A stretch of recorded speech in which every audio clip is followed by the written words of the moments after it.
And we return to Book 19 of Homer's epic poem, the Iliad, where the champion arms for battle. Now, if you are just stumbling across this video for the first time, or have yet to catch up to this point, down in the description below is a link to a playlist where you can listen to the entire Iliad as it is being recorded. Now, Book 19 is a really short book, and as a result is often skipped past in most summaries, and this is despite it being one of the most important books in the entire epic story. Now, it's skipped for a pretty good reason, and that's because the book is literally just Achilles putting on his new armor. Even though it's symbolizing him passing the point of no return, that's it. That's the book. So if you want to take one little takeaway from this, the first 50 to 60 seconds inside of this video, that's it right there. Achilles puts on his armor and he crosses the point of no return. But if you're after the full summary, then stick around because we'll go through the whole summary of this book. Now, Achilles gets his armor from his mother, Thetis. Now, he thanks her for all that she has done for him, but he still has one final favor to ask for her.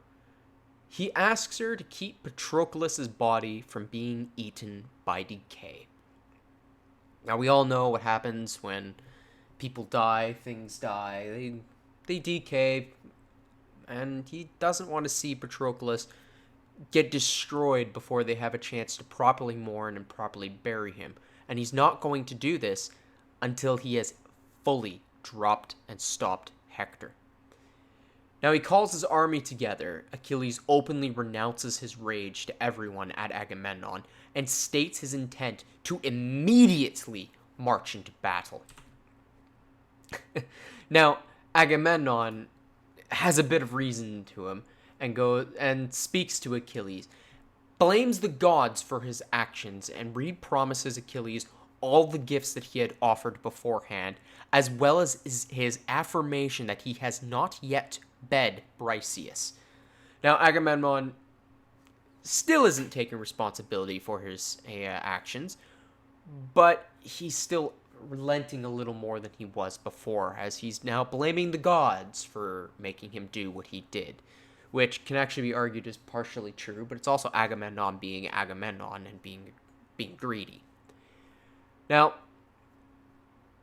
Achilles accepts the gifts offered. He's eager to go to battle, however, so that he wishes to postpone receiving the gifts until after he has slain Hector. He wishes to go right now, right this second, go march up to Troy and chuck a spear into Hector's chest. And he's only persuaded to wait it out when the voice of reason, Odysseus, insists that the army needs food before they can fight again. He convinces Achilles that the army marches on its stomach, and it needs its day of rest after fighting.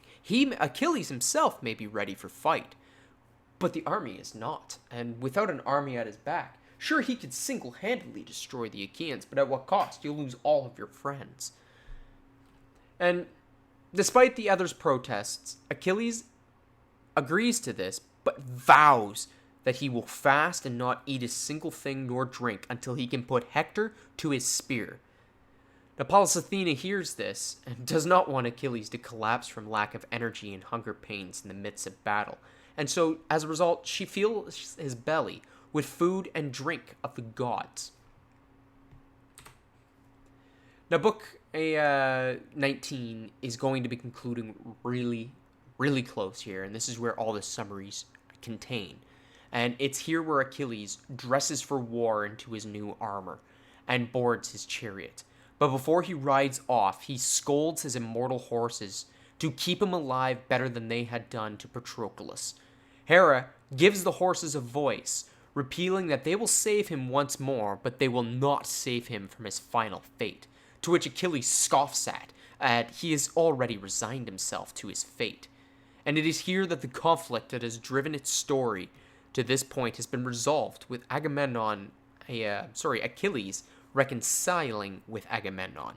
But the story is not yet done, as Achilles' rage is once again driving the story forward, as it's not yet been quelled, but instead has just been redirected towards Hector. And with that, Book 19 ends, a short book, If you enjoyed this, don't hesitate to give it a like, leave me a comment letting me know what I can do better. And if you'd like a copy of the Iliads and the Odyssey in a combined edition by Samuel Butler, translated by Samuel Butler, you can find an Amazon affiliate link in the description below where you can pick up a copy. And with that, I wish everyone the best, and I look forward to seeing you next time. Take care.